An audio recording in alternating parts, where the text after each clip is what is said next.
welcome to the Infinity Bros podcast, the only podcast that is perfectly balanced, as all things should be, here on a beautiful post-Christmas weekend. Merry Christmas and Happy New Year to you. And if Mark was here, he would say Happy Holidays. I'm here with two other Infinity Bros today. We're going to be reviewing Wonder Woman and Soul. It's going to be great. But first, let's introduce the other two bros here. We have Isaac Edlund. Isaac, how are you? Hello, I'm doing great. Hello, Infinity Bros universe. Isaac, you're like the popular Infinity Bro of the six of us. Aw, thanks, man. Well, that's not a good thing. Oh, okay. The six of us know you, and like you're like kind of that fake popular guy. Oh, okay. Well, now I want to fix that, so I'm gonna have to figure out how to change that. The real coolest guy in our group, Jarret Curtis. Jarret, how are you? Hey, I'm doing great. How are you? I'm hanging in there. Jarret, did you have a good Christmas? I had a great Christmas. Didn't go anywhere, didn't do anything special, but I've been home with my family, and that's enough. Oh, okay. Well, you just became less cool than I said. Wow, okay. There's like some people listening right now who they heard that hard eye rolled at that. All right. They're like, he likes his family? How dare Family's so lame. Oh my gosh, what a lame they're guy. Not saying that you're lame. They're like, he's full of crap.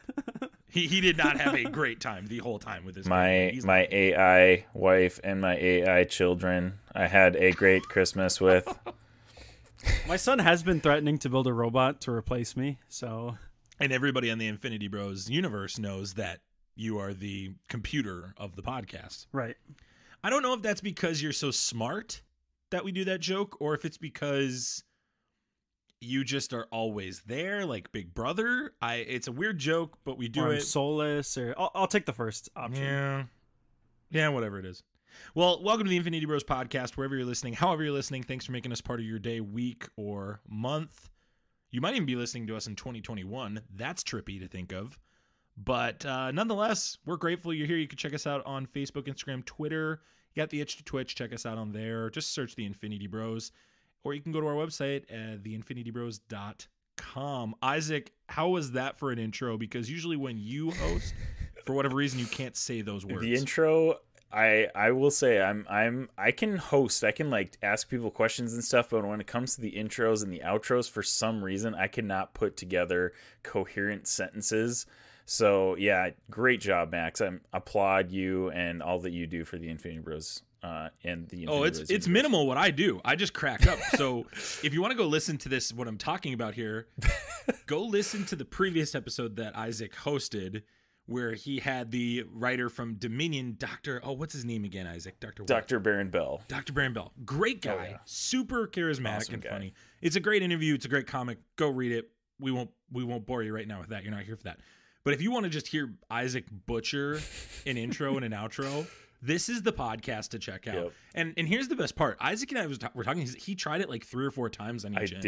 I did. And I'm thankful you actually edited out part of it because it was bad the first time around. It was very bad.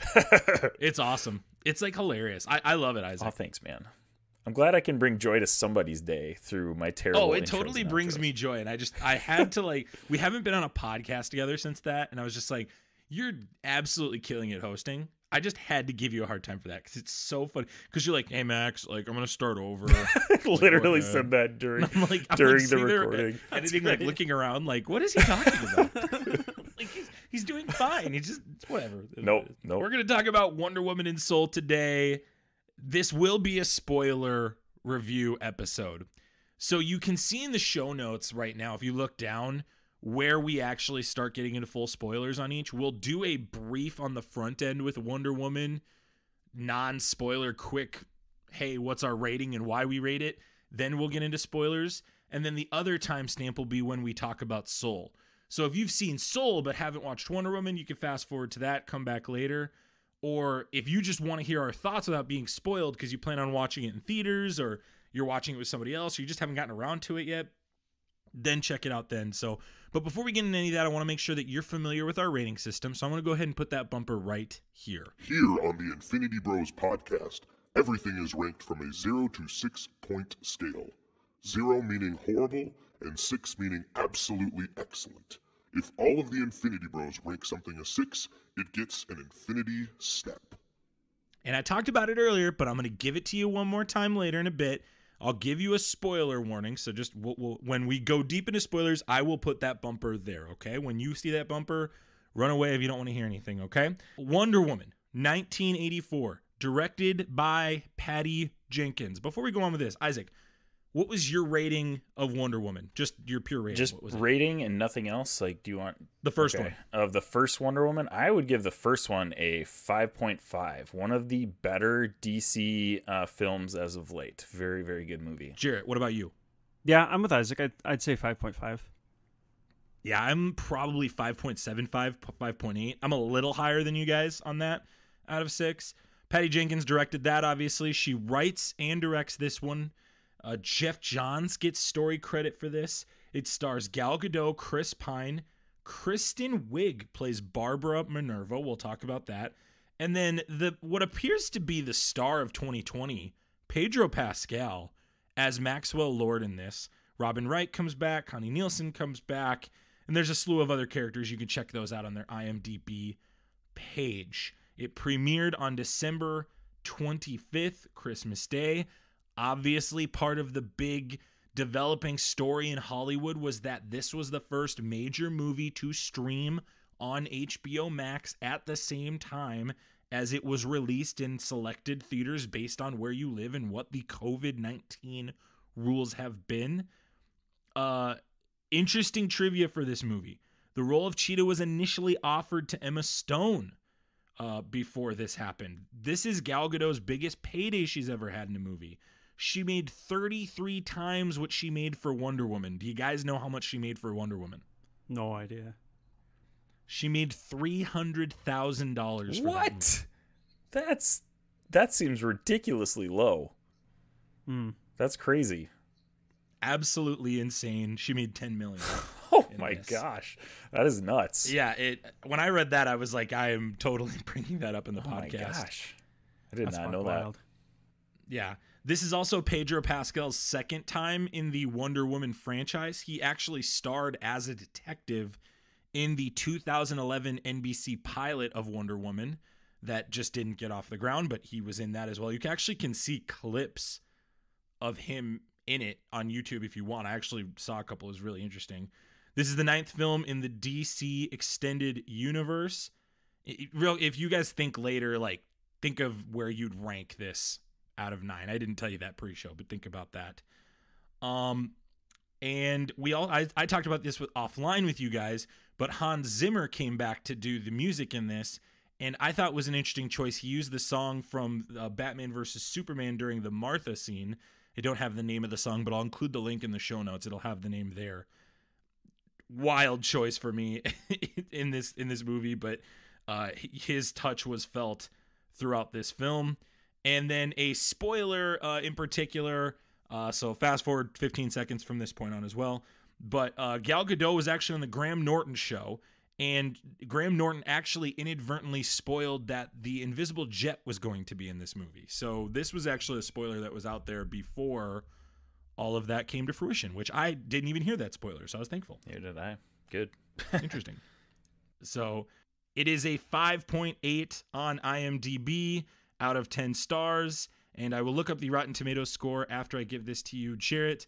But real quick, Jarret, if you could just give us a brief review of what you think this movie is, non-spoiler, with your rating as well. Go ahead, Jarret. Okay, so I'm going to go ahead and give this a 3.5, which I'd venture to guess is probably the lowest we'll get out of the Infinity Bros, but I think this movie tries to do things. It tries to tell a certain story.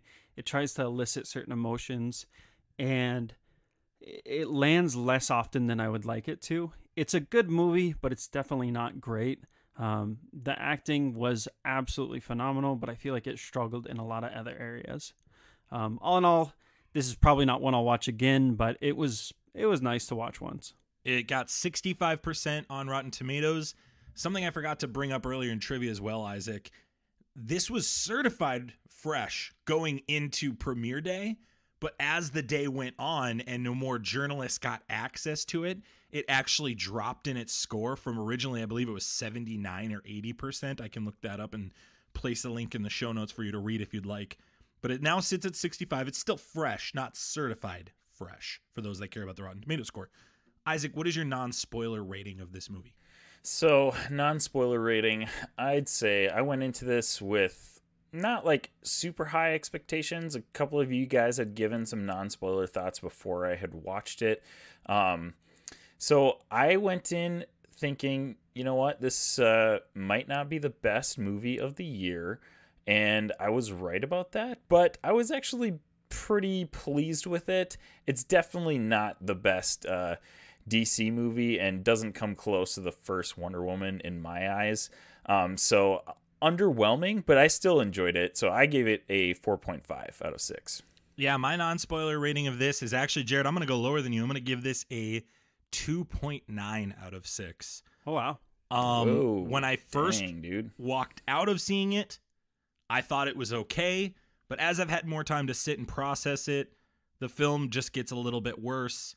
And I'll talk about that in our spoiler review. So that is our non-spoiler rating. So make sure you come on back or fast forward to Soul if you want to listen to that part. We're grateful you stopped by. Enjoy the movie. Come on back and hear our spoiler review later. But we're going to go ahead and put the spoiler bumping right here. This is... Prepare yourself. An Infinity Bros. Prepare yourself. Spoiler. Warning. All right, let's get into some spoilers here. Jarret, why don't we go back to you? You said you had a 3.5 out of 6. Can you give maybe some more spoiler thoughts? Isaac, we can join in the conversation as well. Why such a low score for you, Jarret? I think there was a lot of moments that didn't make any sense, even within like the hand wavy rules that they made up in this universe. And on top of it, like, we'll talk about the end more specifically as this goes on, but the end, I thought that it would all come together at that point and then finally like pay off for what had been, frankly, a really cheesy movie. I saw the comparison online that it felt like they got Hallmark writers for part of this, and I kind of felt that actually a little bit. It wasn't horrible. There are some parts of it that I really thoroughly enjoyed, and we'll get to that with our top 5, but overall it felt really cheesy, kind of poorly written. You could tell that the actors were still like giving it their all. Pedro Pascal delivered a phenomenal performance, even though his writing was probably the worst of all the characters, I feel like, which kind of shows his range. But there was so much to this that just felt like almost like I hate to make this comparison, but like a weird Pure Flix type movie. You know what I mean? And then the CGI in this, some of the special effects were so absolutely awful. Like anytime she was flying, it was so far from believable to me that it just felt like a really, really bad, like low budget movie. And I couldn't stomach it. No, again, like I don't want to fully trash this movie. It's not horrible. It's definitely not the worst DC movie out there. But I think it was trying to do things and trying to elicit emotions, and it just didn't land the way I wanted it to. This one's super hard too, Jarret, because this is a movie that everybody wanted to do well. Oh, absolutely. This is one of those movies that I could not help going in with high expectations. And right. It's kind of hard. I mean, I think we all had somewhat high expectations just because we haven't seen a good superhero movie all year. So we were all like ready to see this movie, and unfortunately just fell kind of flat to a lot of people. In light of the first, and I think that's part of what makes this one harder to stomach, is like the first one was so great, and I don't know what the transition was between Wonder Woman 1 and Wonder Woman 1984 that made them decide to take the choices that they did. And I kind of wish, because Wonder Woman, the first one, felt a lot darker, a lot more serious. There were some really raw emotional moments, and I think they tried to capture that at different parts in this one. But again, like it just didn't land.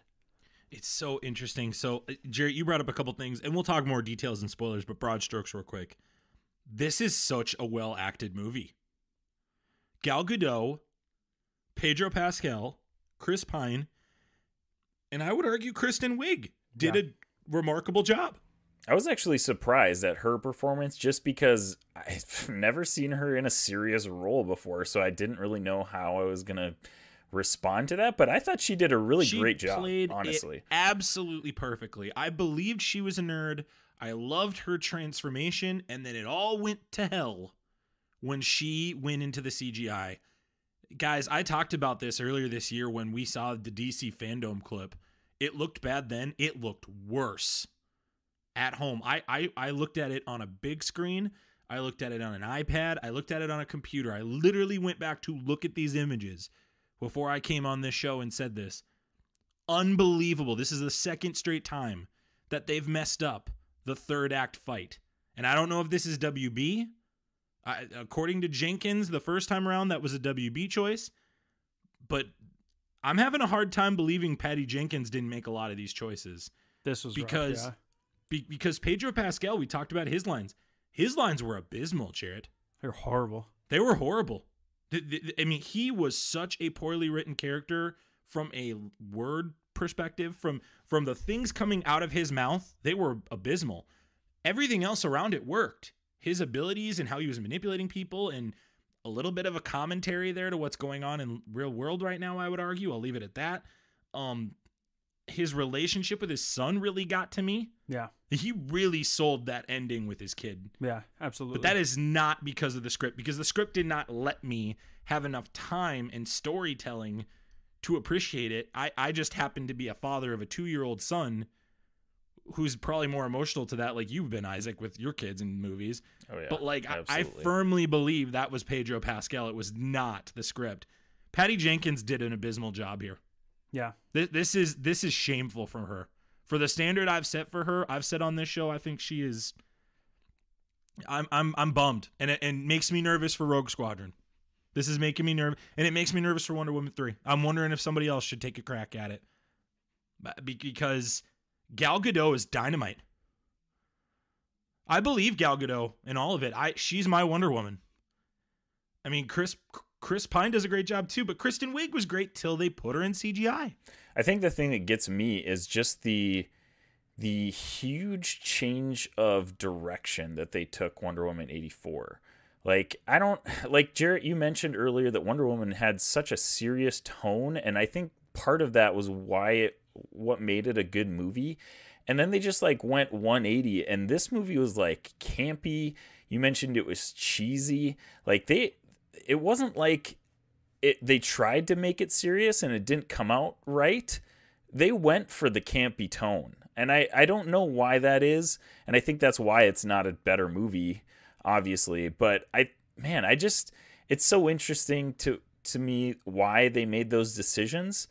And it's honestly a little bit of a letdown. That's why I mentioned it was an underwhelming movie. But I think there were enough good parts in it for me to redeem it. Now, is this a movie that I'm going to repeat and watch over and over again? No. Like, I'm not going to watch this, 20 times a month like I do Into the Spider-Verse. But it just, I don't know. I don't know what was the thought process in Patty Jenkins' head going into this movie and why she took the direction that she did. It just, I don't know. It baffles me. Let's talk about a couple things and just break it down by beat here.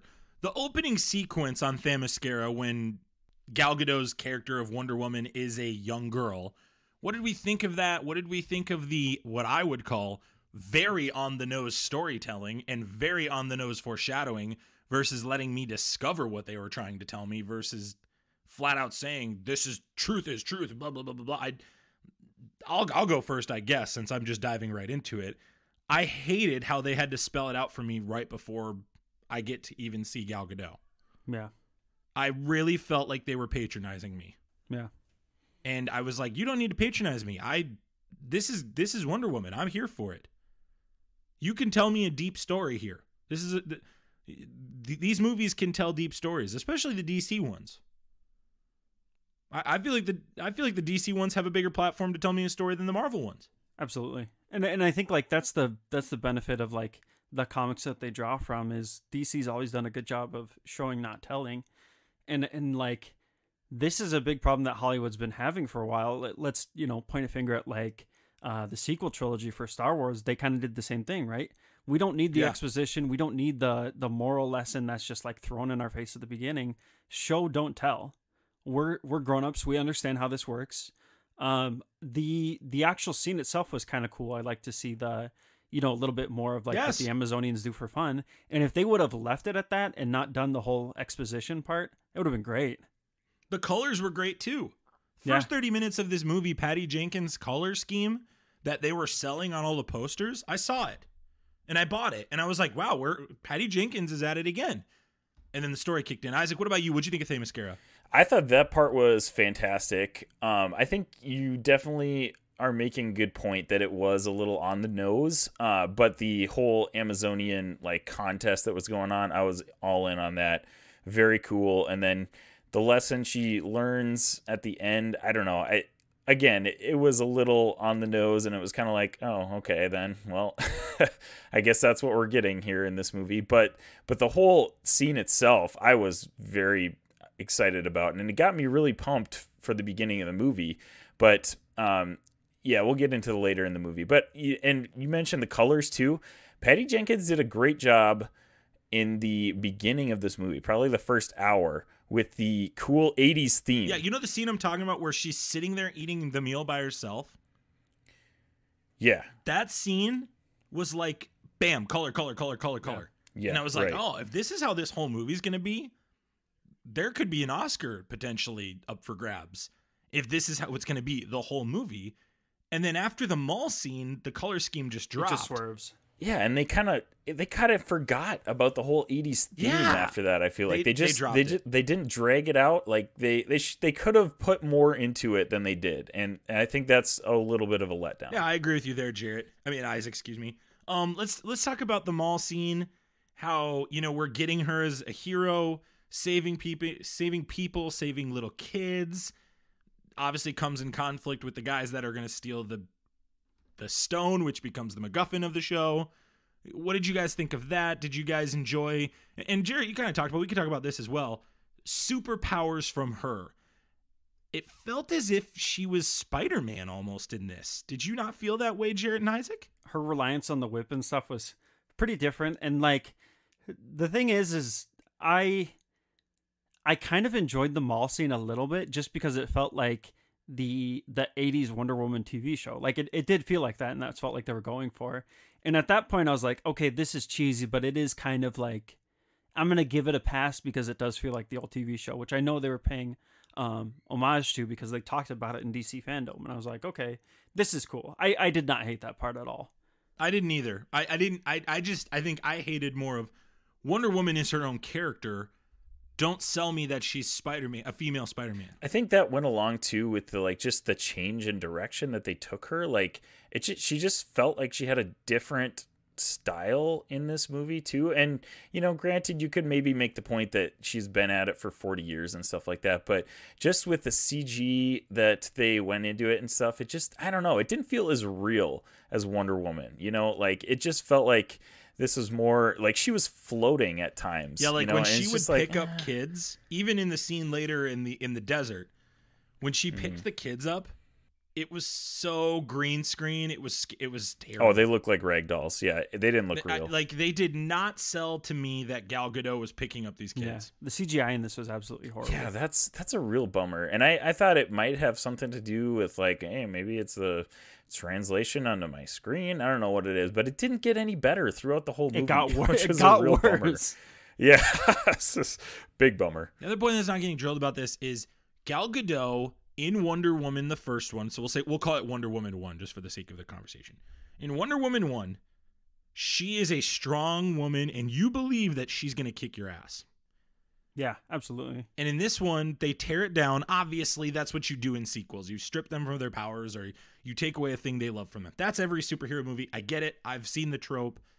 I get you got to do it with a Themysciran princess like this, right? But to essentially not make her strong in what I would say in the CGI scenes, she just looked weak the whole time by doing it that way.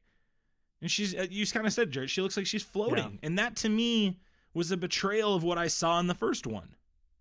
Right. Yeah, exactly. That was the character I saw. And I still believe that character is there. Again, I do not fault Gal Gadot in the slightest for this. But these are just weird choices. What did we think of Maxwell Lord and the Dreamstone? So essentially, the big question of Wonder Woman was, how is Steve Trevor going to come back? We find out that it's because everybody in this universe essentially gets a wish by the end of the movie. And Gal Gadot's character of Diana and Barbara Minerva, they both get their wishes. Barbara Minerva becomes this strong, independent, sexy, as she calls it, woman, and Gal Gadot gets Steve Trevor back. Did we like this storyline? Obviously, in the comics, Maxwell Lord is similar in this. He has these powers without the stone. What did we think of this? Jarret, what were your thoughts? The way that they go about getting Steve back was so buck wild to me. When she sees him, and I hated the scene where she first sees that guy and he's like, oh, it was so dumb. So bad. Like, what? Like, you expect this big, like, climactic scene where she sees him across the room and stuff, and it just why did it have to so be that guy? anticlimactic. Yeah, why was it some other dude? Why not just have him look like Steve from the get-go? Yeah, why couldn't he just appear out of nowhere? And like, that's another part of this, is the whole time that they're doing this, I'm thinking, like, does nobody care that this dude just, like, disappeared for a week or whatever? Well, and this is a great point, Jarret. This gets to the storytelling and why my rating is so low. It took me out of the movie for 10 minutes because Sarah and I are talking. We're like, that's not him. That's not him. This is a trick. Maxwell Lord is playing a trick on her. That's what I'm thinking the whole time. And I couldn't. And basically, by the end, when we get to the and we're jumping around. Sorry, that's how we do it on this podcast. But when we get to the end where she kisses and renounces her wish, that's the point where I'm like, oh my gosh, that was really him the whole time. Like, literally up to that point. Yeah. It took that happening for me to realize that was him the whole time. That was actually him. I didn't understand the choice. Everything else is so hand wavy. You know what I mean? Like, everything else is excused, and they're like, okay, why can't Steve just come back? Why does he have to take over this other dude's body? It made no sense. They never explain that. Made no sense. Which is terrible. Okay, so which is sorry, Isaac, I'll cut you off. It's so terrible because we needed that to be more climactic. Yes. We needed that to be the cornerstone of this movie. Yes. And it was a scene that was stolen by my mind. My mind was taken out of the moment and not because I'm like, oh, I want this movie to be the way that I think it's going to be going into it, but because you're not setting the rules for me here. And another rule that really set me off before we get to you, Isaac, is she didn't even say out loud, I wish for this. Diana did not say out loud, I wish for Steve Trevor to be alive.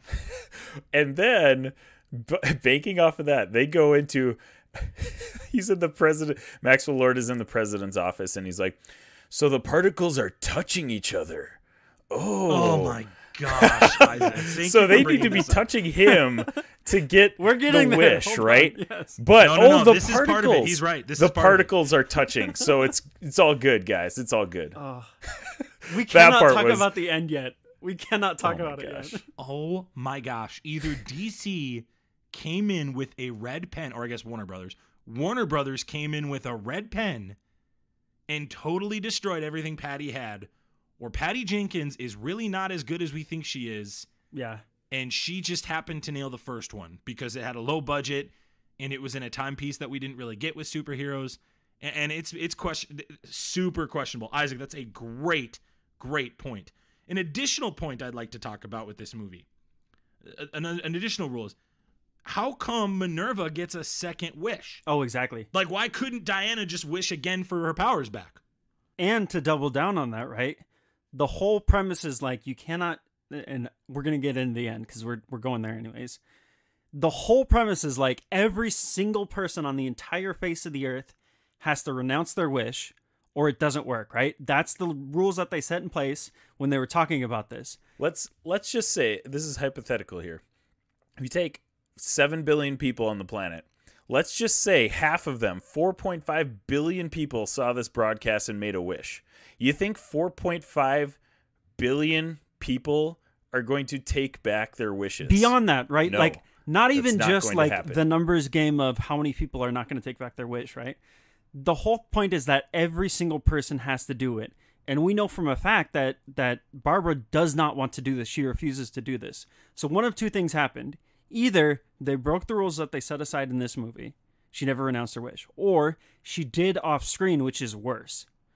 because that's supposed to be like a big character development that she won't break. That's her rule, is she wants to keep this no matter the cost. And either she breaks that off screen or she doesn't at all and they've broken their rules. And both of those options suck. On top of it too, let's address the elephant in the room here. People are getting mad at people like you, me, and Isaac, Jarret. Yes. That are criticizing this movie. Yeah. Because it's a female lead. I want to talk about something that I felt was sexist in this. Please. Wonder Woman would not give up Steve Trevor to get her powers back and save the world. It took her a very long time to do that. I'm sorry, guys. That is not Diana. No. That's not her. I'm sorry. It doesn't. She loves Steve Trevor. Don't get me wrong. She loves him in the comics, but that ain't her. She is Themyscira, ride or die. Yeah, she's so selfless. She is save the world, ride or die. And she is a strong, independent woman. If she is a strong, independent woman, she do not need no man. Yeah. I'm serious. Like, I'm being real right now. I felt like it was like, and Steve Trevor's like begging her, and she's like, no, I can't give you up. It's like, whoa. This is not the Diana Prince that I have watched in Wonder Woman, and I would argue Batman versus Superman and Justice League, even though for some reason now Patty Jenkins doesn't want to acknowledge Justice League. I was floored by this, guys. Well, even she said, like, okay, so Steve says when she's like, where have you been? He essentially says, like, oh, no, it's cool, I was in heaven. Like, what is your issue sending him back? You know what I mean? Like, I don't know what he says, like, I don't know where I've been, but it's someplace great. What is your, like, she is not this selfish. No, she's not. And she can miss him, and she can love him, and she can have a hard time giving him back. Yeah. But the length and the way she was going about it is not the character, and it certainly isn't representative of how strong women are these days. And that's a huge piece of feedback that I think a lot of people aren't going to give this movie. Or it's going to get said by only men, air quotes, and then it's going to be received poorly. I was very disappointed in this because I feel firmly that Diana Prince I think she's the backbone of the Justice League. Absolutely. People say that Superman's the moral backbone, but how many times have we seen Superman go off the deep end in the comic books? I think she is the brute force of the Justice League. She is the understanding of the greater good over everything else. And I had just a very difficult time watching Gal Gadot have to do this. Like, I feel like Gal Gadot, Chris Pine, Kristen Wiig, and Pedro Pascal were given this script, and we're like, you got to be kidding me. This is the follow-up to what you guys did the first time? Like, come on, guys. Come on. I wish I could know what they were thinking right now. I wish and this is the question for me, because I do think Patty Jenkins did have to defer somewhat to Warner Brothers. And I'd love to know how much, right? Mm-hmm. But she's got to take some ownership of some of this. Right. I mean, the whole direction that they went in this film is due to her, her leadership and her direction. Maybe some of the small details and stuff like that were Warner Bros, but I mean, this film is hers. This is her thing. So she's got to be at least partially and mostly, I should say, even responsible for most of the decisions made in this movie, I feel like. What did we think of the armor? The gold armor. They built it up. It's underused. It looked yeah, cool. They built it up, and then she was like in it for what, like 20 minutes, maybe? Not even. And then they rip off the wings right away. Yeah. I don't know. It was like, yeah, she could have really used the wings at the end there. It was sweet looking armor. I just wish they would have used it great. more. Yeah. I loved it. I love the armor. It was the highlight of the movie to me. It was absolutely fantastic. And then the reveal that it was Linda Carter playing her. That was cool. Great. Cool. Playing Asteria. I think that's great. Awesome. Yep. I would assume she's coming back for Wonder Woman 3. I would love that. I would love it too. I'm all about it. That was actually kind of the highlight of the movie to me. I'm serious. I'm not cracking. I'm not cracking on the movie. I think it was a great. Yeah, it was a great choice, and I think it was like. I loved that story. I love that lore, and I think that's another thing that this movie didn't do that I wish. I wish that she would have gone back to Themyscira and they would have looked at her and been like, "You're really gonna give up the world for a man?" Were you touching Maxwell Lord when you made that wish, Max? No, I wasn't, but I was Okay. watching it on the TV with the You're particles. watching. Okay, all right, then it's gonna be granted. Right. You're fine. You're fine. Particles are Oh touching. my gosh, I can't believe. Can we talk? Can we please talk about the ending? Let's talk about a couple other things real quick. Let's talk about Barbara Minerva. What did we think of her character development? Did we like the tension that, she lost her humanity? That was what she sacrificed. I personally enjoyed that. It was another bright spot of this movie. 5 out of 6 for me. Again, I give that just because Kristen Wiig did a great job of transforming her character, I felt. She sold it, yeah. But this again was writing. This again was like the writing of they just had to spell it out for me. And I didn't need it spelled out. It was clear and obvious why she was doing and what she was giving up. Right. Yeah. Yeah, definitely that. And I don't know. And I think this wasn't Kristen Wiig, because I'm on the same boat as you. I thought she did a great job. But halfway through the movie, when she gets her power, she just starts to run. You could have just said that. Yeah. Why are you running? She runs to beat that guy up in the street and then just sprints away afterwards. Okay. And the homeless guy is like, "Why are you beating him up?" I'm like, "Dude, that dude was sexually harassing her. He tried to rape her earlier." That is absolutely a warranted response. And they're trying to make me feel like that guy should be, she's dehumanized for kicking that guy? No way. No way. No, not at all. The only surprising part of this entire thing was the invisible jet, and even that was spoiled. Yeah, the invisible jet was okay. Yeah, it wasn't bad. And that was the thing. I was like, of all the things that were campy or cheesy, why was that the only one that sort of landed? I was okay with that. I actually was kind of okay with that. I think I went into this movie obviously not expecting the campy vibe that this movie is giving off. But I think about probably 40 or 45 minutes in, I realized that this is a campy movie. And when I took that into effect, I was able to enjoy the movie a lot more than expecting it to be a serious movie and just getting disappointed when they cracked silly jokes or, the action was just super cheesy or whatever. So I think that's why my rating of it is so high, just because I feel like after those first, 45 minutes, I just kind of let go of my expectations for the movie. And the moments in it, there were some, maybe 3 or 4 really good moments in the film that really brought it up for me. Other than the mall scene, the only part that, I felt okay with the weird tonality of this was the bit with Steve where they were dressing him up and then he went to the mall and they were trying to, he was discovering what the 1980s They showed us that too, Jarret. They showed us that in the trailer. I know. That's true. And, that part was okay. But they kept that tone through the whole thing, and it felt so weird. Yeah, they really dropped the ball on this one. This one gets worse the more you think about it. And it's sad. That's why I gave it a 2.9. Yeah, let's talk about the ending. Jarret, you've been needing to talk about the ending. Go. You just go. Okay. You just All go. right, We'll Jarret, follow you. Go for it. I have to. Okay. Do you guys know what Pure Flix is, right? Okay. This ending felt like a Pure Flix ending, where she lassos him and is like, "I wasn't talking to you. We're all struggling. Let's all renounce our wish together. Everybody hold hands with me and say, I'm sorry that I wished for something selfish."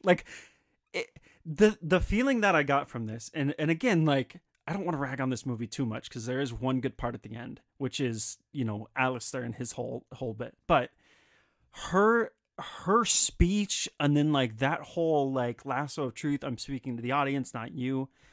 It gave me big, Imagine vibes. You know what I'm talking about? When we were all first trying to go over COVID and figuring out, what the world looked like, and they did the Imagine video on Twitter. That's what this ending felt like to me. Yep. I was like, what the heck are you doing? What is this? Which, ironically, Gal Gadot was in that video, but that's neither here nor there. On top of that, too, Jarret, this just felt like... Okay, I can actually buy the lasso of truth compelling people to see it. Sure. I actually think that works for me. Hey, if Maxwell Lord can compel people to take a wish through the broadcast, I mean, she should be able to compel people to tell the truth. That was fine. It was Gal Gadot saying those things that I was like, what on who in the Sam Heck told? In what world is he so strong that he's pinning her against a wall when she's at full strength? Oh, yeah. Like the whole, like, where did the wind come? It was bizarre. She was powerless this whole movie, Jarret. She did barely anything. She learned how to fly.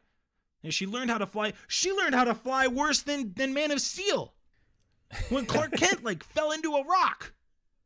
Yeah. This is a betrayal of the character, I would argue. But the only reason I stick at 2.9 is because I think like Pedro Pascal sold it to me.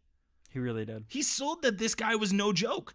Like Gal Gadot is Wonder Woman. She looks the part. I think this is another bummer of this movie is that Pedro Pascal did amazing, but his character could have been so much more amazing with better writing or better screenplay or better literally anything. Like he did such a great job acting, and his character just, it didn't feel like, it felt like he was just desperate the whole movie and he didn't really have a plan. He was just like going by the seat of his pants, which makes him less, it made him less threatening as a villain, honestly. And like, it was hard to understand how he was like a master planner behind the scenes. Right, exactly. When he wasn't acting and I that feel way. like that would have been a lot cooler if you had seen all the planning that he had done prior to this, but it just felt like it was so disjointed, and then he just concocted his master plan in the 4 seconds that he talked to the president, you know. It's just like, okay. This is the other thing. They cannot blame the pieces they had in place. The son being there was a great tool. It was a great character to really dive into him. Even at the end when they kind of show his backstory of his dad being abusive, like, why not show that to us earlier? Why did I have to see that then? And like, I'm like, is that him? I don't know if that's him. That's what Sarah said. She's like, is that Maxwell Lord? Yeah, I didn't even know what was going on until probably about halfway through the sequence. Then it was like, oh, this is him, isn't it? Oh, okay. I hold to this. I told Sarah, I said I was sobbing when Pedro Pascal was holding his boy and said, you don't have to wish for me to love you. Same. It was a great, that was the one well-written line, and that's Pedro Pascal. Because there was no storytelling aside from him blowing off his son 3 times. Like, there was no story. He was just like, oh, I don't want to be with my kid. I'm going to go do this thing. Like, that's not storytelling. That is just like making me feel bad for a little kid. It was lazy. Very lazy storytelling. We do not deserve Pedro Pascal or Gal Gadot. Oh, absolutely. Take this with a grain of salt, because I never watched Game of Thrones, which sounds like maybe in 2020 that's an okay thing. But I will say, like, the reaction that people had to, was his name Jeffrey or Joffrey? Help me out here, Isaac. Joffrey. That actor did such a phenomenal job that me not even seeing this TV series. Oh yeah, he was like, repulsive. I know that people were repulsed by that actor for how good he did of that job. And I think that's kind of the same vibe that I got from hate him. He was an easy character to hate. So, like, again, obviously we know Pedro Pascal is phenomenal because of Mandalorian. Like, he literally acts without us seeing his face. But, like, I got the greasy car salesman vibe every single time he was on screen. Like, he sold his part for how bad the writing was. And then at the end, and here's my issue with it, right? If you take every single one of the scenes where he blows off his son and you make it an actual moral struggle for him, that already good little bit that you talked about where they gather together and he says, you know, you don't have to wish to love me, that would have landed even more so if it was like, okay, he's so incredibly sleazy and selfish, but the one thing that he is a good father. You can't even say that. Right. Can't. Yeah, because the 2 or 3 times in the middle of the film where he is the timepiece or whatever, he just literally is like, oh, I've got my kid again. Just storms off. It's my weekend. So buck wild. Yeah. This, and I will argue too, this is probably one of the only feel good Please. DC movies. Like you've got Shazam in there too, probably, but this is Don't you this is why dare I rated compare it this so movie to high. Shazam. No, absolutely not. Don't you dare even try to compare this movie to Shazam. I'm saying it's in the same vein as a feel good movie. This is why I rated it high, because I had good feelings going through this I did movie. not. You had good I did feelings, not. in my opinion, because of the people on the screen, and we all love Wonder Woman. Like, we love Gal Gadot as Wonder Woman. And that's okay, by the way, to love her as Wonder Woman, because she's doing a great job at it. I left this movie feeling bad, and I'll tell you why. Alistair, for all of his heart and all of his love for his father, gets him for a couple minutes. You know his dad's going to jail for like the rest of his foreseeable life. They His don't show mom's that, though, not so. there. And like Diana doesn't get Steve. Like, I did not leave this movie feeling good. I agree. I think this was a very, very cheap attempt to be like a Marvel movie. Which they don't have to. No. Patty, we gave you a No, pass. they You don't should've have to just be followed seen. it up And with- here's the thing, Patty, I'll let you go do the third one. That's how much I believe in you. Yeah. I don't mind that you screwed it up. Go back and do a third one and close this trilogy out the right way. Yeah. It suffered from sequel syndrome. Totally. They should have dropped either Barbara Minerva or Maxwell Lord. Probably Barbara. It's gonna be hard for me to hear Pedro Pascal shouldn't be in this, given all he's done this year. He is having a killer 2020. And after all the praise we've given him already, I mean, like he acted his heart out in this movie. They all did. It wasn't his fault that it. They all did. Yeah, I blame none of them. Chris Pine we didn't give enough credit to, but he's great too. He did great. Absolutely. And the genre of flipping it of like, you know, he's new in the world. That was cool. That was good. I liked it. It was good. Can I add one more thing before we close out on this? This is a And podcast. this is a We have comment. time. We have time. We gotta go. I'm kidding. Go ahead. This is a comment I made to Christian. I was like, man, I feel like Chris Pine's character in any movie is just like, look pretty, give a great speech, inspire somebody, and die. Like, that's literally his character in every movie he's in. Mark, Infinity Bro Mark. I want to read a couple other things real quick. I want to give Robbie's review because I know he wasn't able to be on. Robbie says, Wonder Woman 84 is a 4.7 out of 6. Wonder Woman announcing her wish was the best scene in the movie by far, but the beginning was very slow and the ending was trying to do too many things at once. In my opinion, Wonder Woman 1984 suffered from the sequel curse. It's what Iron Man 2 is to Iron Man, just slightly better. I don't even think that's a fair comparison to Wonder Woman. Because Iron Man 2 was just sequel building. It was like Iron Man 2 is the necessary sacrifice for Marvel to be what it is today. Yeah, there's a lot of foundation. Wonder building. Woman 2 is just kind of a mess. I don't think it's building anything. I don't think it's fair to compare those two. I know Robbie and his. I think I can't speak for him fully, but I would imagine that what Robbie is trying to convey here is it's sequelitis, like you said, Isaac. They're trying to do too much. And I actually don't think they were trying to do too much. I think they could have dropped Barbara Minerva, but I do think there was a way for her to be in this and get it done right. Right. I don't think they had to. If they had just built a better movie, it could have worked, but unfortunately it didn't work out. Mark just texted us. He's watching it as we're recording, apparently with his wife. His wife said, because of this shit, this is why Marvel is better. Alrighty. 20 minutes in, she said that. So sorry for the swear words, guys. I know we're typically a family-friendly podcast, so my apologies. Let's head over to Soul. A reminder, this is going to be a spoiler review for the movie Soul. So if you're not interested in getting spoiled, pause this, come on back later. You can also fast forward ahead. We're going to do a top 5 moments from Wonder Woman 1984. We're going to dive right into spoilers, but before we do, I want to talk about this movie. Directed by Pete Docter and Kemp Powers. They co-directed. Pete Docter also gets credit for writing. He did the story and screenplay. Mike Jones also gets credit as well. It stars Jamie Foxx as Joe, Tina Fey as 22, Graham Norton as Moonwind, Rachel House as Terry, Alice Braga as Counselor Jerry, Richard, how do you say Richard Ayoade? Ayoade? I think it's Ayoade. Ayoade? Shiminy Christmas, Jarret. That's something. Richard Ayoade? As Counselor Jerry. I loved how they had multiple Jerrys. We'll talk about that in a bit. I felt like that was a nice reference. Maybe they didn't mean to do a reference to like Parks and Rec, but it felt to me like a reference to that. Felicia Rashad as Liba, Donnell Rawlings as Dez, Questlove as Curly, Angela Bassett as Dorothea, excuse me. And Daveed Diggs plays Paul. This is a really stacked cast. Yeah, absolutely. Like when I listened to it, I didn't like know who it was.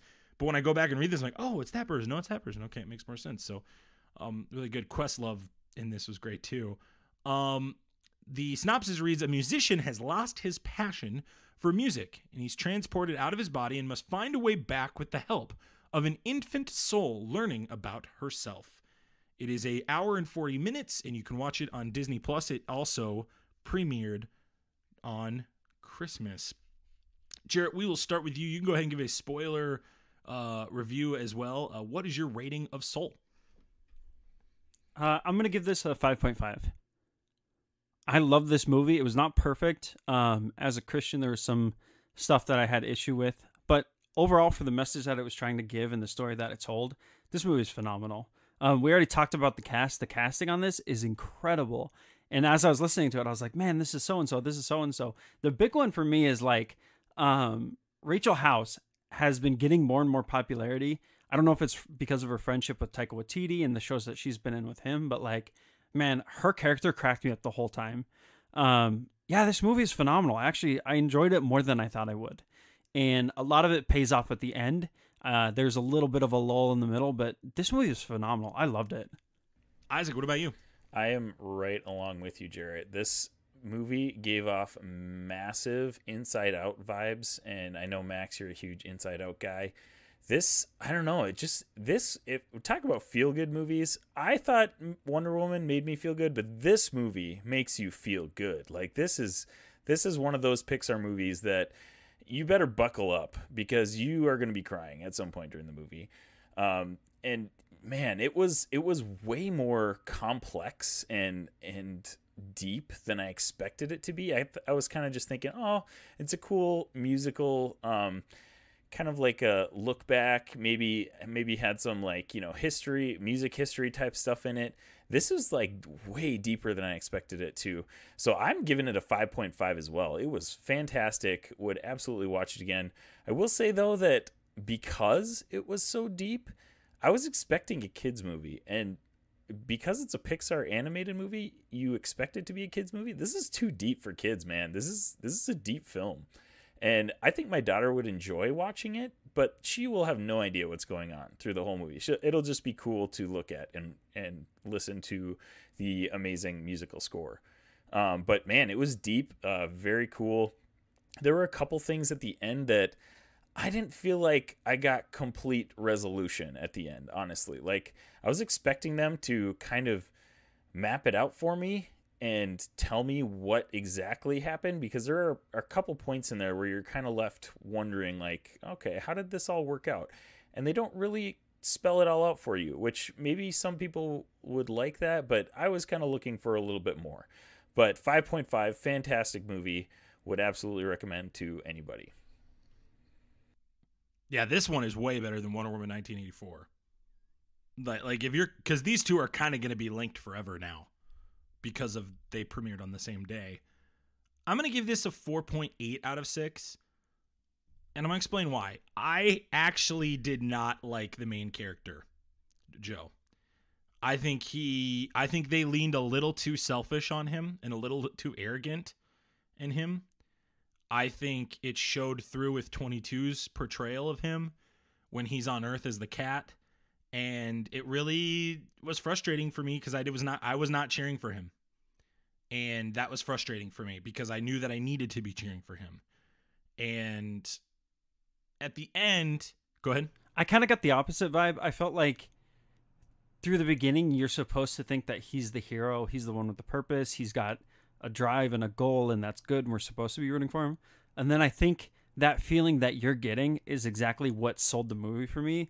Is like they pick apart his character to such a thorough degree where by the end you're like, oh no, this isn't about his purpose. This isn't about his goal in life.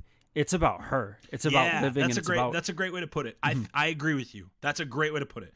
Where I would add with that though is I really wish he would have come to that realization a little earlier.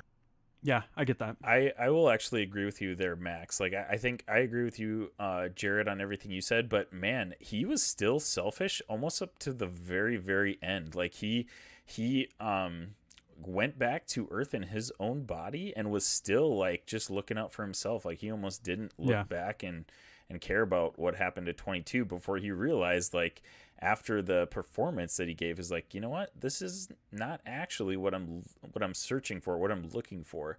And I think even if they just had dropped little grains of salt or sand, throughout the movie of him kind of realizing that would have been a little bit better. But for him to be selfish so far up to the end of the movie and then just complete 180 twist was a little unbelievable. Oh, not, no. I think they did drop the grains of salt in every interaction that 22 in Joe's body had.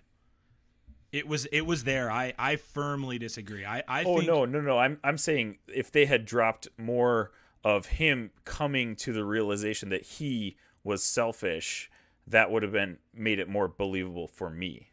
I think like for instance, okay, we get to the very Jarret, I'm gonna be you. I'm gonna jump to the very end right out the gate. Okay, please. We get to the very end here. Okay, and they're like, hey, you can go back. We'll give you another go round at this thing called life. And they kind of like pat him on the back and say, man, you got 22 to go to Earth. That's so crazy. It's like 22 went to Earth because she experienced life in his shoes. He wasn't wrong about that. He made that point and he wasn't wrong about that. But they tried to make it look like he got her there, and he didn't. He didn't get her there. She got there on her own. Which to me, maybe that's like something the audience is supposed to pick up on too. But like, again, acting was great. There's no issue with any of the acting. It has nothing to do with Jamie Foxx. Jamie Foxx was great. I just wish they would have given him a little bit more redeemability. Mm-hmm. Just a hair. I think it was a little too arrogant. Just a little too much. I definitely see where you're coming from. That's all it is. And this is hard because this is a risky run with a movie like this. You're stripping this character down and really essentially making him naked in front of the audience with what you're doing. You found out everything about this character in his life. And that's people too, by the way. Sometimes a person just is arrogant. And that's just who they are. And that's a tough thing.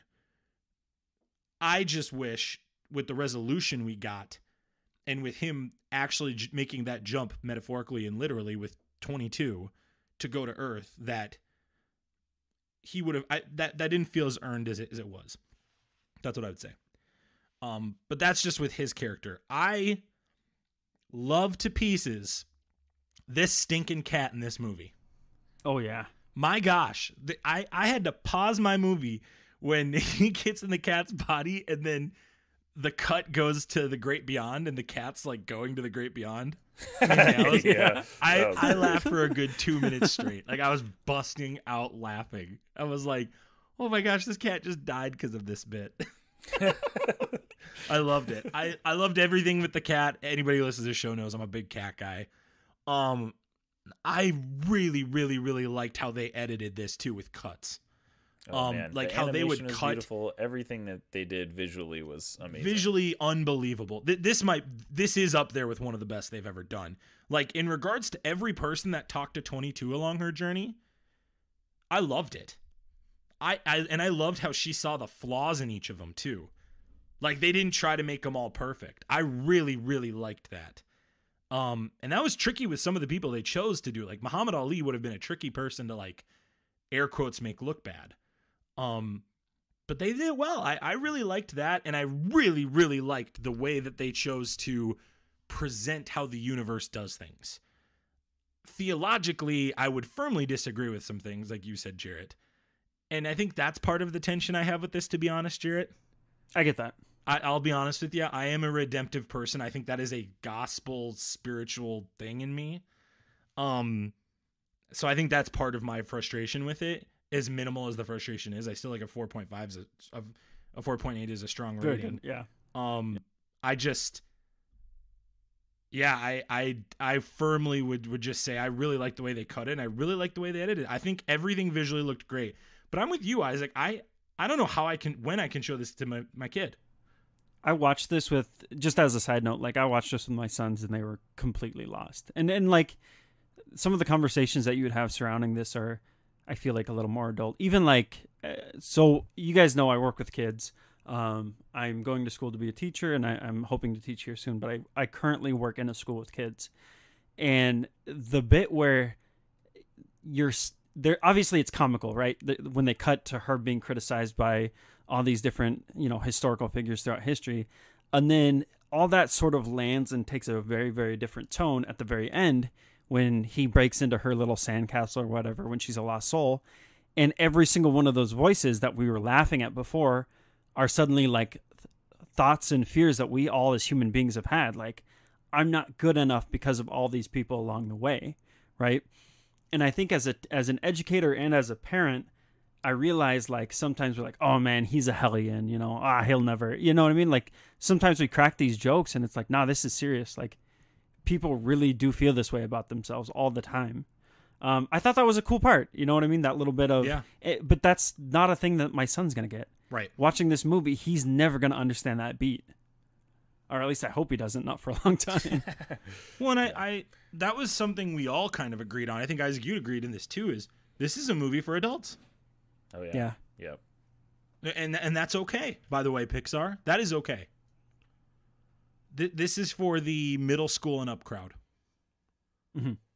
I think that's fair. And I'm like okay I said, with it. I mean, visually it's beautiful. So yeah, kids can still enjoy this movie, but they're not going to understand the theme of this movie until they basically become adults or free thinking, people. So it's a little difficult because you think as a Pixar movie, you think it's targeted towards children, but this definitely is not targeted toward children. Yeah, I really, really liked this movie, and I loved the way they used music. This movie with music, I really hope it was Jamie Foxx playing these piano pieces. Yeah, that'd be great. I feel like it was. I had to go back. Musically, I mean, the score is amazing. They did a really lot of cool things with the music in the movie, and one of my favorite parts in Soul is when they go into like the focus zone or whatever they call it, like, and you see all these musicians and actors like in the zone or whatever. That was like such a cool part because I don't know, I'm not a current musician, but like back when I did play instruments and stuff like that, man, that's a really cool relatable part for people that are into music, and I just thought that was really awesome. And musically, I mean, it was a really musically, honestly, that's what really gave me the Inside Out vibes. Like they really paralleled a lot of the kind of musical, like just kind of joyful but light tones in a lot of their scores, yeah. and then incorporating the jazz into it was, I mean, they were jazzing fantastic. the whole time. Yeah, they cool. Literally were like he's out loud saying it, but like they did it. Yeah, right. It was great. The use of music is really what sells this movie. If you're a music snob, I feel like you're gonna love this more than everybody else. Oh yeah, right. You're getting a leg up on everybody else when you watch this if you're a music snob. I really do feel that way. Jamie Foxx is such a good actor too. I just think he's one of the most talented actors we have in the world right now. And I think he's one of the most talented people because he could do a lot of different things. This whole cast, man. Like this whole cast is, but like him specifically, he's just dynamite. Like him being in Spider-Man 3. It's gonna be great. Shut up. He's dynamite. I really, really like this. I really, really like him. The qualms I have with his character, I feel like are again another writing thing. I don't think that's anything to do with him or his character. I also too, and I think it needs to be said, this is great that it's Pixar's first lead of color. I think that was a great choice for them. It was a pretty much cast of color choice, and Tina Fey. And I loved it, and I was cool with it, and it didn't feel forced. It didn't feel weird. It felt just right, and it felt like a powerhouse Pixar movie. And props to Disney for that. That's doing it right, and it's Jarret. Me, and Isaac, we've talked about this on this show for 2 years now. It's like representation matters, and this is a way you do it, and this movie will probably stick with a lot of people. What are we gonna? Are we all collectively agreeing like not before the age of 12 though would be a recommendation for parents out there? I think it's definitely watchable, but like, don't expect them to understand or get it. Like my son was like, "Oh, cool, he's blue now." Like, Right. It was think, not I don't there. think it's one that you should shy away from showing your kids. Just don't expect them to understand what's going on. Like it's visually, it's beautiful. The music is amazing. It's just some really deep themes that, I mean, unless you have a really mature kid, they're probably not going to understand until middle age at least, maybe not even until high school, because they're just some really deep themes, which is really cool. But yeah, again, I wouldn't say don't watch it with your kids, but just don't expect them to understand what's you going don't sit down before bed and talk to your toddlers about morality and purpose on. And the great beyond. And right. Wait, his purpose wasn't to do jazz? What? Right. What do you mean, Svea? what is my purpose in life, Daddy? I think that for me is why I would maybe shy away from watching it, to be honest. Sure. And I would say from a Christian perspective, like, I don't know. I did not like how they showed some of that. Yeah, that's fair. The Great Beyond was a little too, like, funny. They made him, yeah, and they're like, oh, don't worry, heaven's a bug zapper. Like, what? Yeah, and I'm like, this is a little too... I don't like Yeah. it. Treating it lightly a little bit. I would be a little fearful of that if I was a kid. I think what it would do for kids is spur questions, which if you watched it with them would be a good thing, because then you could hopefully answer those questions. But you know, again, gosh, Jared, can you imagine if you're a kid, your dad pops this in after watching Spider-Man Into the Spider-Verse for the 20th time, and then looks at you with a root beer in his hand and goes, "All right, what did you think, Svea?" And just Isaac just looking at her like all excited. all right, let's go. I'm prepping her for what she's gonna face in life, guys. The next It's all generation of Infinity Bros. Oh man. All right, well, you could check that out on Disney Plus. Great flick. 8.3 out of 10 stars on IMDb. Let me pull the Rotten Tomatoes score up real quick. I'm gonna edit this out, squibbity bop. Please don't edit that. You want me out. to leave this in? I love that. Yeah, I love please. it. Okay, I'll leave it in. I'll leave it in then. Just for Scoobity boop. Oh, 97%. Oh wow. Holy cow! All I right. believe critics, that's what they call in right. the business, certified fresh. Now Dang, Mark isn't going to watch it. Yeah. Right. Oh, can't. it's fresh on Rotten Tomatoes. I'm not watching it. I'm not watching it. I'm making my own choices. I'm so edgy. It's like Iron Man 2. That'll be Robbie's review. It's like Iron Man 3. All right, let's head to the top 5. We're going at 3, Infinity Bros 2, Top 5 1. List starts now. Every week we like to do a water cooler discussion, a top 5 segment based on the things that we've discussed in the previous days or weeks. Pretty easy here. Top 5 Wonder Woman moments from Wonder Woman 1984. We're going to do... Was it easy though? What'd you say? Was it easy? Hard. No, I was gonna say it was not easy to find a top 5 for this one. Wow. Yeah. Yeah, this is bad. This is really bad. Yeah. Jarrett, we're going to go around. What's our number 5 moment? Jarrett, we'll start with you. My number 5 moment was her childhood. The little scene that they do where she's in the competition. Not necessarily for the morality lesson that she gets at the end, but the cinematography and the way that they showed us a bit more character about what Themyscira looks like. I love that part. I, too, did Themyscira as my number 5. I thought the battle was great.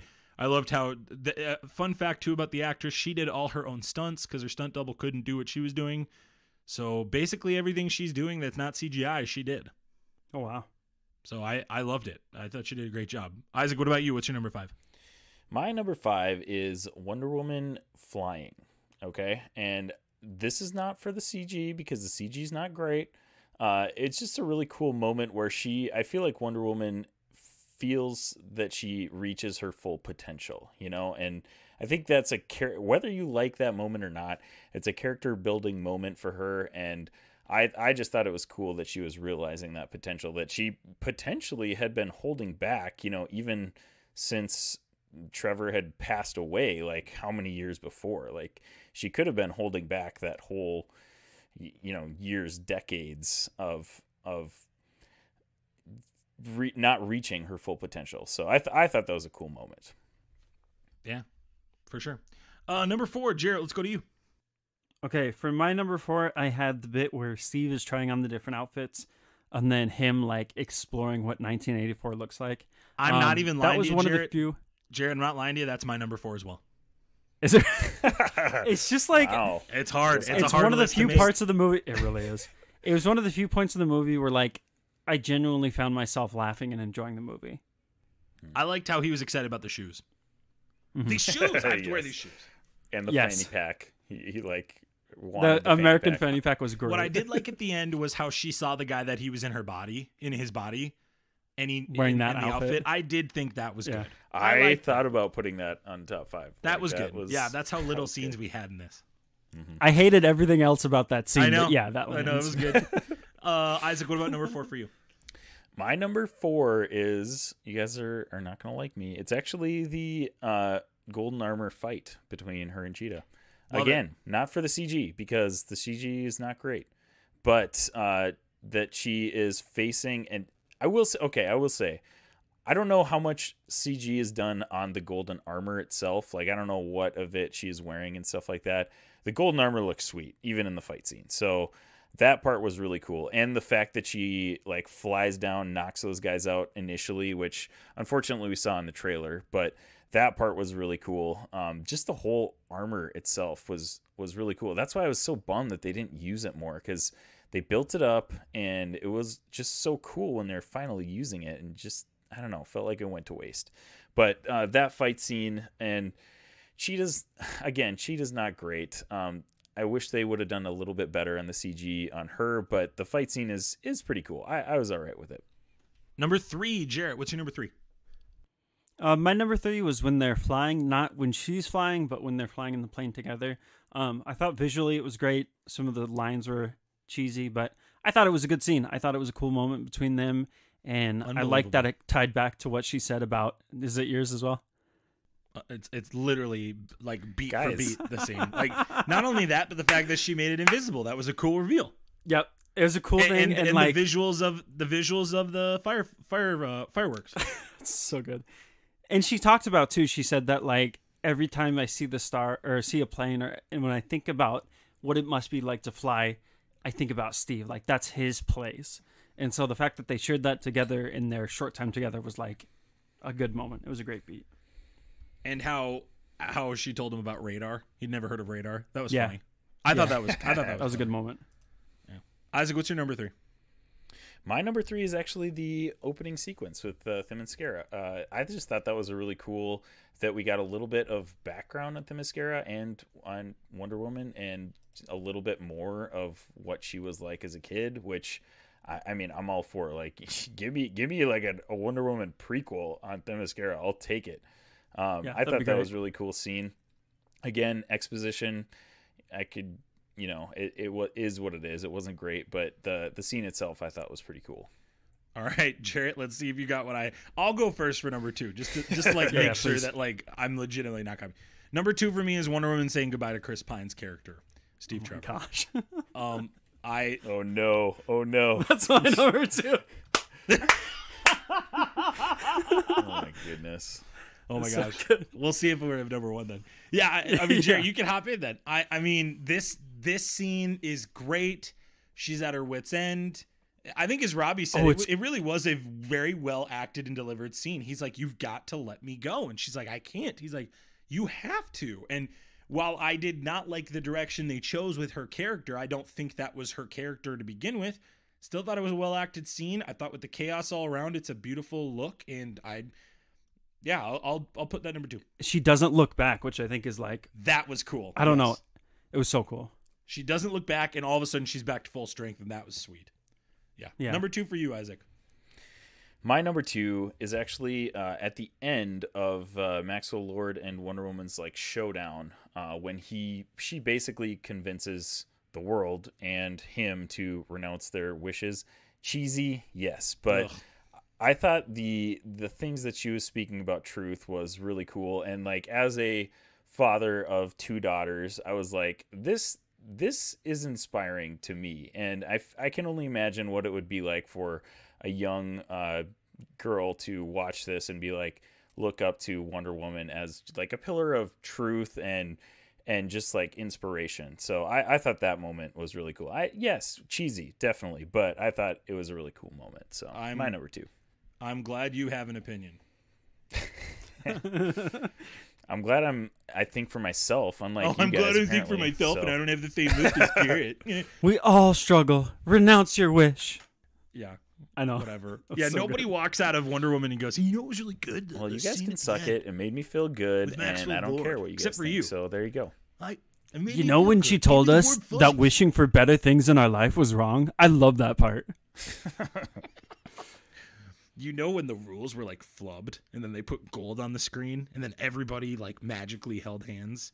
Digitally, of course, because the particles. Digitally, yeah. Particles. You know that part where Gal Gadot told me that I can't wish for somebody I love to be here with me right now? I love that part. But it's not true, But Jarret. she never it's wished not for true. it. She never wished for it. She never said it But out like, loud. okay, is that the moral lesson? Like that it's somehow wrong for her to. Forget it. No, move on. Jarret, my number 1 is the armor reveal. I thought the battle was garbage. Okay, I thought this is proof that we didn't have the exact same top. Okay, thank God. We didn't cheat. I'm actually shocked that that's your number I know. one. I was because like, I thought we man, were all really going to have hope the Jarret same doesn't number have 1. this. I really liked the reveal and the backstory of the armor. I thought it was really good. I thought it's good building for the future with this universe. And again, I thought it looked sweet. It looked sweet in the commercials. Yeah, it looked awesome. It looked sweet again in the movie, and it was a pun intended bright spot here. So that's my number 1. Jarret, go ahead. My number 1 was kind of a culmination of Alistair's character.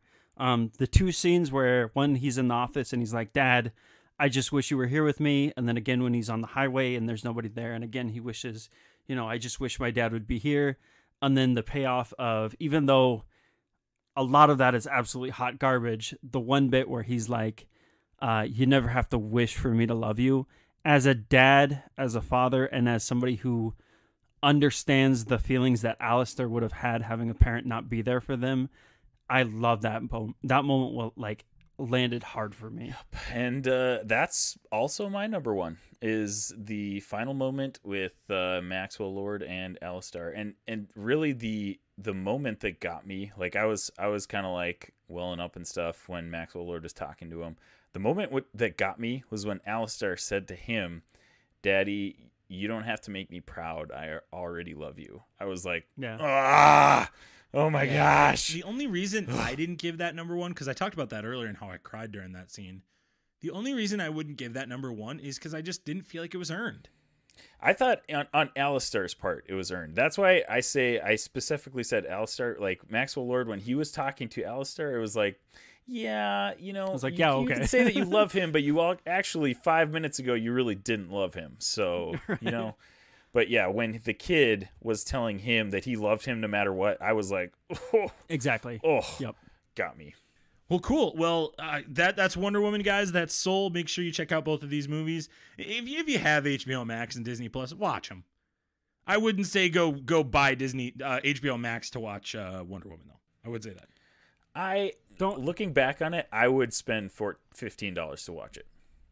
What? Once. You I wouldn't such buy a the glutton movie. for punishment, Isaac. You're just such a good guy, Isaac. Aw, I'm gonna hit you with the controversial take here. If you haven't watched Wonder Woman and you listened through this whole thing, just enjoy whatever you thought Wonder Woman was before you watched it. That's a good point. Lower your Live in expectations. Live in that universe where it isn't whatever the heck we got. Yeah, just lower your expectations. It makes everything better. Well, thank you again, Jarret, for coming on. It was great being with you, man. Yeah, absolutely. Isaac, you are a glutton for punishment. I don't get your way of thinking, but I do like you and I love you. Thank you. Thank you very much. And thank you, listeners, wherever you listened, however you listened. Thanks for making us part of your day, week, or month. We can't wait to see you guys next year. We're super grateful that you've been with us. Subscribe, like, check us out on Facebook, Instagram, Twitter, podcasts, where you can check out all your podcasts. Check those out. You can check us out on theinfinitybros.com or check us out on Twitch. As always, we love you guys. 3000, and we will see you soon. See ya. Bye.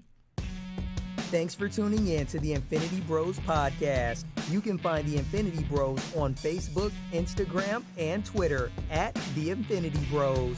Feel free to send listener feedback via email at infinitybrospodcast@gmail.com.